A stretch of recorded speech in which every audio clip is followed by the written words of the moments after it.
Everyone, welcome back to my another video. उम्मीद करती हूँ आप सभी लोग बहुत अच्छे होंगे एंड मैं भी बहुत अच्छी हूँ और आप लोग मेरे व्लॉग एंजॉय कर रहे होंगे। तो आज आपको दिख रहा होगा मेरा मैसी सा बिल्कुल किचन, जिसमें बहुत सारे बर्तन रखे हुए हैं और किचन बिल्कुल भी ऑर्गेनाइज नहीं है। और किचन की जो अलमीरा है वो भी आप देख ही रहे हो, उसमें भी आधे ही बर्तन हैं और मतलब मेरा किचन आज पूरा मैस है। एंड ये कर्टेन भी मुझे आज वॉश करने हैं दोनों, और ऊपर वाले कर्टेन में मैंने कुछ सोचा है तो बस आज मुझे वो इम्प्लीमेंट करना है। और यहाँ पे जितने भी मेरे जार्स रखे हुए हैं इन सब को मुझे आज अच्छे से क्लीन करना है, इसीलिए आज मेरा व्लॉग इतना लेट स्टार्ट हो रहा है। और यहाँ पे मेरे प्लांट बहुत अच्छे से सर्वाइव भी कर रहे हैं। एंड इस वाले में ना मैंने जेट प्लांट रखा हुआ है, तो इसमें भी थोड़ा सा पानी दूंगी। उससे पहले पूरी किचन को आज अच्छे से क्लीन करूँगी और किचन को ना फिर से बिल्कुल नया लुक दूँगी। यहाँ पे मेरे मॉर्निंग के जितने भी काम होते हैं वो सारे काम मेरे हो चुके हैं। बच्चे स्कूल जा चुके हैं, उनके बाद फिर मैंने घर की क्लीनिंग करी, देन उसके बाद मैंने नहाया, पूजा पाठ करी, कपड़े वॉश करे और अभी अपना पूजा पाठ करने के बाद नाश्ता किया और फिर मैं अब आ चुकी हूँ किचन में। तो किचन जो है मैंने मॉर्निंग में ऐसे ही छोड़ दिया था क्योंकि मुझे इसकी करनी थी अच्छे से क्लीनिंग। और स्टार्ट करते हैं आज का काम। तो सबसे पहले तो ना मैं आ गई हूँ किचन में और बाहर मैं थोड़ा सा क्लाइमेट देख रही थी क्योंकि कपड़े मैंने छत पे सुखाए हैं और मौसम थोड़ा सा देख रही थी। यहाँ पे अभी तो हल्का हल्का सा गर्म स्टार्ट हो रखा था और मैं जुट गई हूँ अपने काम में। तो सबसे पहले ना मैं काउंटर टॉप में जितने भी जूठे बर्तन हैं इनको सिंक में डालूँगी। यहाँ पे मॉर्निंग में मैंने जो सब्ज़ी कट करी थी उसके छिलके मैंने इस तरह से रख दिए थे, तो इसको भी मैं अच्छे से पॉलीथीन में डाल दूँगी और धीरे धीरे अभी किचन को करते हैं सेट। मुझे ऐसा लगता है कि एक होम मेकर जब अपने घर को बनाती है या अपनी एक गृहस्थी बनाती है अलग से, और या फिर वो रेंट में हो या फिर अलग से वो अपने घर में बनाती है, तो उसे अपनी ज़रूरत की सारी चीज़ें चाहिए होती हैं और धीरे धीरे करके हम लोग अपनी ज़रूरत के हिसाब से, अपने बजट के हिसाब से वो सारी चीज़ें ख़रीदते हैं जिसकी सहूलियत हो हमें और जिसकी हमें बहुत ज़्यादा नीड होती है।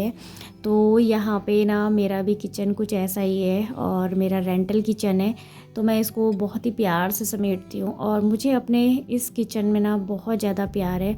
तो यहाँ पे मैंने कर्टेन जो है ना वो निकाल दिए हैं और सबसे पहले मैं यहाँ पे कर्टेन को वॉश करने के लिए रख दूँगी ताकि ये जब मेरा किचन का पूरा काम हो ना तो ये कर्टेन अच्छे से सूख जाए। फिर मुझे इस कर्टेन में ना थोड़ा सा सिलाई करनी है, तो यहाँ पर मैं आ गई थी और ऊपर के जो स्लैब में मेरे जितने भी जार रखे हैं इन सबको मैं पहले नीचे रख लूँगी। और मुझे अपने किचन से ना बहुत ज़्यादा प्यार है और मुझे ऐसा लगता है कि सभी लोग मैक्सिमम टाइम जो है वो किचन में निकालते हैं कुकिंग करने के लिए, चाहे हम वो कुकिंग अपने लिए कर रहे हों, अपने बच्चे के लिए कर रहे हों या अपने हस्बैंड के लिए कर रहे हों। और किसी के लिए भी अगर हम कुकिंग करते हैं तो सबसे ज़्यादा जो टाइम है हमारा किचन में जाता है। इसलिए मुझे ऐसा लगता है जितना हम अपनी केयर करते हैं, अपने बच्चों की केयर करते हैं, उतनी ही केयर आपका किचन भी मांगता है। तो यहाँ पे ना मैंने थोड़ा सा सर्फ का पानी लिया है और उसमें माइक्रोफाइबर कपड़ा अच्छे से निचोड़ के जो मैंने इसमें शीट बिछाई है उसको अच्छे से क्लीन कर लूँगी। ऊपर का स्लैब अच्छे से क्लीन करके नीचे थोड़ा सा हाथ लगा लूँगी और इसके बाद फिर मैं आ गई थी विंडो पे। तो यहाँ पे विंडो की जो शीशे हैं उसको भी मैंने अच्छे से क्लीन करा और यहाँ पे ना मेरे से एक गिलास का वो टूट चुका था और काफ़ी पानी पानी हो गया था, बट फिर अभी मुझे पूरा फ़र्श धोना ही है तो मैंने फिर उसको छोड़ दिया एज इट। और यहाँ पे प्लांट मैंने दोबारा से लगा दिए हैं और ताकि ना मैं धीरे धीरे काम करती हूँ और मेरा काम करने का तरीका बहुत अलग है, मैं पूरा किचन नहीं फैलाती हूँ। सबसे पहले मैंने ऊपर का स्लैब खाली करा और जितना भी उसमें जार रखे हुए थे वो सब मैंने नीचे रखे, उसके बाद स्लैब को क्लीन करा और अब मैं जार को फटाफट हैंड टू हैंड उसको क्लीन करते हुए रख लूँगी। तो यहाँ पे जितने भी जार रखे हुए हैं ना तो इनको मैं पहले से क्लीन करके ही इसमें ग्रॉसरी फिल करती हूँ और जैसे ग्रॉसरी ख़त्म होती है तो मैं इनको वॉश करके रख देती हूँ और जब नई ग्रॉसरी स्टॉक करनी होती है तब मैं इनका यूज़ करती हूँ। तो ऐसा करने से ना आपको इकट्ठा इतने सारे जार धोने की ज़रूरत नहीं होती है और काम जो है ना बहुत इजी हो जाता है। तो ये मेरा तरीका है, मैं इस तरह से अपने किचन को ऑर्गेनाइज़ करती हूँ। और घर चाहे आपका किराए का हो या आपका खुद का हो, आपको उसको साफ़ सुथरा रखने की और उसको मेंटेन करने की रिस्पॉन्सिबिलिटी होती है, क्योंकि किचन आपका दर्पण होता है। जैसे घर में रखी हुई चीज़ें ये दिखाती हैं कि आप अपने घर को कितने प्यार से रख रहे हैं, तो वैसे ही किचन आपका ये दिखाता है कि आप कितनी सहूलियत के हिसाब से और कितने प्यार से अपने किचन को समेटती हैं। ये मेरा सोच है और मैं ऐसा ही सोचती हूँ, और शायद इसी सोच के साथ ही मैं अपने किचन को बिल्कुल साफ़ सुथरा रखना पसंद करती हूँ। और ऐसा नहीं है कि ये हैबिट मेरे में पहले से थी, और अचानक से तो कुछ भी नहीं होता है, धीरे धीरे ही इंसान सीखता है। तो जब से मैं यहाँ रेंटल होम में आई हूँ तब से मैं धीरे धीरे ही सीख रही हूँ। और जब आप क्लीन मेंटेनेंस करना स्टार्ट करते हैं ना, तो आपको हर चीज़ बिल्कुल परफेक्ट चाहिए होती है।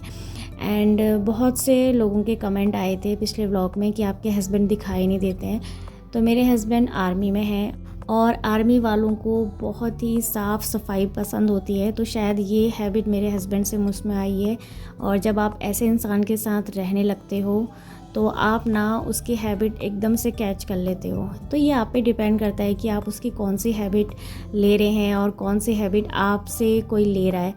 तो यहाँ पे मेरा काउंटर टॉप का जितना भी सामान था ना, मैंने इसको दोबारा से अच्छे से सेट कर लिया है। और यहाँ पर मैं इसकी सेटिंग करने का सोच रही थी चेंज, लेकिन समझ में नहीं आ रहा था कि कैसे करूँ। यहाँ पे मैंने वही चीज़ें रखी हैं जो मुझे कुकिंग करने में थोड़ी सी हेल्प चाहिए होती है। अदरवाइज़ मैं यहाँ पे ना कुछ भी ना रखूँ, क्योंकि मुझे काउंटर टॉप ना बिल्कुल फ्री और खुला रखना पसंद है, तभी कुकिंग करने में भी अच्छा लगता है और इजी भी लगता है सब कुछ। तो यहाँ पे ये सब चीज़ें मैंने ज़रूरत के हिसाब से रखी हैं, और कुछ कंटेनर में से कुछ खाली हो गया था तो मैंने इसमें लाई भर दी है। तो इस तरह से मैं देख लेती हूँ और हैंड टू हैंड उस काम को कर लेती हूँ। और यहाँ पे मेरी सेटिंग थोड़ी सी अलग लग रही थी, फिर मैंने ये आर्टिफिशियल प्लांट रखा है, तो इसको मैं सेट कर रही थी। तो इसको सेट करने के चक्कर में मैंने फिर दोबारा से सेटिंग चेंज करी है, और अभी मुझे ये फ़ाइनल लुक ठीक लग रहा था। और बस अभी गैस स्टोव को क्लीन करते हैं। तो इसके अटैचमेंट मैंने निकाल दिए हैं और इनको मैं अच्छे से वॉश करूँगी। और उससे पहले यहाँ पे जो मैंने जूना लिया है उससे मैं थोड़ा बहुत क्लीन कर लूँगी। एंड आज मैंने ये वाला टॉप पहन लिया था जिसके स्लीव्स ना काफ़ी चौड़े हैं, और काम करने में मुझे काफ़ी परेशानी हो रही थी, तो इसलिए मैंने उसको ऐसे फ़ोल्ड कर लिया और जूने से मैंने अच्छे से साफ़ करा। देन उसके बाद निरमा पानी डाल के अच्छे से माइक्रोफाइबर से साफ़ किया, और अब आ चुकी हूँ मैं नीचे। तो नीचे ना मेरा ये इस तरह से आपको दिख रहा होगा सारा सामान। तो इसमें आए थे मेरे ससुराल से आम, तो ये आम पक चुके थे और बच्चों ने काफ़ी खाए। तो अभी ना इसमें कुछ ही आम बचे थे, तो मैंने खाली करके बास्केट में रख दिए हैं। और यहाँ पे मैं आटा चावल रखती हूँ, तो उसको जिसके नीचे मैं रखती हूँ ना, मैं वैसे ही क्लीन करती हूँ। वैसे तो ये क्लीनिंग मेरी होते रहती है और मैं हैंड टू हैंड उसी समय कर लेती हूँ। तो बस यहाँ पर मैं थोड़ा सा ना इनको अच्छे से क्लीन कर लूँगी। और जब किचन की क्लीनिंग होती है ना, तो फिर सभी कुछ क्लीन करने का मन होता है। तो मैं सोचती हूँ कि जितना हाथ लगे आ रहा है उसको हैंड टू हैंड क्लीन कर लूँ। तो सारा सामान निकाल के पहले मैंने बाहर रखा, उसके बाद अच्छे से इसको पोंछ के मैं रख दूँगी। और ज़्यादा गंदे नहीं होते हैं क्योंकि मैं करते रहती हूँ, और कभी कभी वीडियो बना पाती हूँ, कभी नहीं बन पाता है। और अभी हमें ससुराल से आए हुए 1 महीना ही हुआ है, तो 1 महीने के अंदर इतना ज़्यादा गंदा नहीं होता है। अगर आप थोड़ा थोड़ा करके क्लीन करते रहते हैं ना, तो आपको एकदम से फिर काम का बर्डन नहीं लगता है। तो मेरा यहाँ पे ऑलमोस्ट सब कुछ हो चुका था। और जो ब्लू बास्केट दिख रही है उसमें मैंने कैंटीन का सामान रखा है, और इन ऑर्गेनाइज़र में भी मैंने कैंटीन का कुछ कुछ सामान रखा हुआ है। तो ये सभी ऑर्गेनाइज़र मेरे पहले फिल थे पूरे, और अब धीरे धीरे ग्रॉसरी में स्टॉक करते रहती हूँ, तो ये अभी थोड़े बहुत इसमें सामान रह गया है। और इसके बाद फिर मैंने यहाँ पे से गिलास वाला सेक्शन सबसे पहले क्लीन करने का सोचा। तो यहाँ पे ना कांच के गिलास रखे हुए थे, तो इनको हैंड टू हैंड में लगा लूँगी, क्योंकि एक तो मुझसे फूट ही चुका था। तो यहाँ पे मैंने कप्स रख दिए हैं, और यहाँ पे फिर मैंने ऊपर की तरफ भी अच्छे से क्लीन कर लिया, और अच्छे से ड्राई कपड़े से साफ़ करने के बाद यहाँ पे फिर मैं कप का अच्छे से सेट लगा दूँगी। और जो कप होल्डर है ना, उसको मैं डिस्कार्ड करने वाली हूँ, और डिस्कार्ड तो नहीं, मतलब उसको देखूंगी किस चीज़ में यूज़ होगा। और जितना भी सामान है वो सब मैं अरेंज कर रही हूँ, और यहाँ पे फिर नीचे के एरिया में मैं सारी गिलास और कटोरी रखती हूँ। तो यहाँ पे सब कुछ मेरा सेट हो गया है। और इसके बाद फिर मैं इधर देखूँगी तो यहाँ पे काउंटर टॉप में ना कुछ ग्रॉसरी फिल करनी थी, जैसे कि मुरमुरे रखे हुए थे पैकेट में, तो उसको मैं अच्छे से डालूँगी। मसाला दाने, घी का डब्बा, ये सब कुछ मैंने सही से क्लीन करके रख दिया है। एंड इस बास्केट में कुछ चम्मचें रखी हुई थी, तो उनको भी मैं चम्मच वाले होल्डर में रख दूँगी।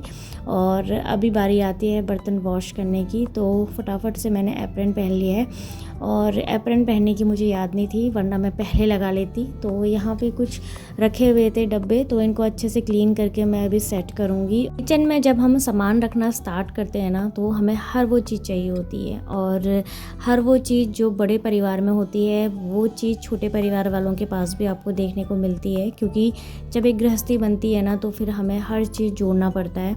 तो यहाँ पे मुरमुरे अच्छे से मैंने फिल करके ऊपर जार में रख दिए हैं। और इसके बाद यहाँ पे इतने सारे बर्तन थे, तो इनको मैं अभी एक एक करके वॉश करूँगी। और छोटे से बड़ा, बड़े से छोटा, इस तरह से मैं अरेंज करके वॉश कर लूँगी। तो बर्तन मेरे वॉश हो गए थे। और यहाँ पर फिर मैंने नीचे फर्श में थोड़ा सा पानी डाल के ना अच्छे से क्लीन करना है। और वैसे तो मैं ये क्लीनिंग करते रहती हूँ, लेकिन हाँ, जब ऐसे हम डीप क्लीनिंग करते हैं ना, तो फिर मैं दोबारा से करती हूँ। और यहाँ पे सिलेंडर हटा के फिर मैंने अच्छे से क्लीन करा। फ्रिज के ऊपर मैंने फ्रूट्स रखे। और ये सब कुछ अरेंज करने के बाद फिर से आ गई हूँ मैं काउंटर टॉप में। तो यहाँ पे अच्छे से मैंने साफ़ कर लिया है, टाइल्स को भी साफ़ कर लिया, काउंटर टॉप को भी अच्छे से क्लीन कर लिया। और जो टॉवल्स हैं उनको भी अच्छे से वॉश करके बाहर सुखाऊंगी। और ये सब काम करने के बाद फिर मैं चली गई थी छत में, और छत में से फिर मैं कर्टेन लेके आई। तो ये है मेरी किचन के कर्टेन। तो कुछ दिन पहले ही मैं मार्केट से लेस लेके आई थी, क्योंकि मेरे माइंड में ना पहले से था कि मुझे इसमें लेस लगानी है। और होता है ना एक पिंटरेस्ट वाला वाइब, तो वो मुझे अपने किचन में चाहिए था। एंड बिल्कुल लेस ना कम हुई ना ज़्यादा हुई, एंड बिल्कुल जितना मुझे चाहिए था उतना ही था, परफेक्ट साइज आया था। और यहाँ पर फिर मैं देख रही थी कि इसको किस तरह से स्टिच करूँ, और मुझे थोड़ी बहुत स्टिच आ जाती है। तो थोड़ी बहुत स्टिच आने का ये फ़ायदा ज़रूर होता है कि आप छोटी छोटी चीज़ों को सिल लेते हैं। और अगर आपको नहीं भी आती है तो यूट्यूब तो है ही, वहाँ से आप कुछ भी सीख सकते हैं। और जब आपके अंदर सीखने का बस जुनून होना चाहिए। और देखिए मैं आ गई फिर किचन में। कर्टेन मेरे अच्छे से वॉश होके सूख के बिल्कुल ड्राई हो गए थे। फिर इनमें मैंने आयरन किया, और यहाँ पर मैंने पर्दे जो है ना ऊपर की तरफ लगा दिए हैं। और मैं देख रही थी कि किस तरह से इनको लगाऊं। तो इसके बाद यहाँ पर एक आर्टिफिशियल मैंने लीफ लगाई है, तो उसके साथ मैंने पिंक कलर का और जोड़ दिया। तो देखिए अभी मेरा किचन जो है पूरा सेट हो चुका है। सारे बर्तन बिल्कुल अपनी प्लेस में हैं, और ग्रीनरी के साथ मैंने थोड़ा सा पिंक वाइब दिया है, जो देखने में अच्छा लग रहा था। और यहाँ पे मैंने कप रखे हैं, प्लेट्स वगैरह सब कुछ अरेंज है। और नीचे का फ्लोर भी बिल्कुल क्लीन हो चुका है। कर्टेन मैंने अच्छे से वॉश करे थे, आयरन करके कर्टेन लगा दिए हैं। तो देखने में ना किचन काफ़ी बड़ा सा लग रहा था। और सबसे ज़्यादा जो मुझे अपने किचन में अच्छा लगा वो लगा था ये सामने के कर्टेन, जिसमें लेस लगी हुई थी। गैस स्टोव भी मेरा बिल्कुल क्लीन होके डन हो चुका है। और आप लोग बताना आपको मेरी ये कर्टेन का आइडिया कैसा लगा। तो हर बार नई चीज़ ख़रीदना ज़रूरी नहीं होता है, जो आपके पास है आप उसी का यूज़ करके, उसी को यूटिलाइज़ करके अपने घर को, अपने किचन को और भी सुंदर बना सकते हैं। ज़रूरी नहीं है कि हम सिर्फ पैसा खर्च करें, कुछ चीज़ों में इन्वेस्ट करके हम अपने घर किचन को ऑर्गेनाइज़ कर सकते हैं। उम्मीद करती हूँ आपको आज का जो वीडियो है ना वो काफ़ी पसंद आया होगा। और अगर पसंद आया हो तो प्लीज़ लाइक, शेयर, सब्सक्राइब करना बिल्कुल मत भूलिएगा। और इस वीडियो को भी बहुत सारा प्यार दीजिएगा। एंड मैं कोशिश करूँगी कि आप सभी के कमेंट का रिप्लाई ना मैं वीडियो में ही दूँ। तो बस आज की वीडियो में जितने भी कमेंट आएंगे उन सब का रिप्लाई मैं नेक्स्ट ब्लॉग में करूँगी। तब तक अपना ख्याल रखिएगा। Bye and take care.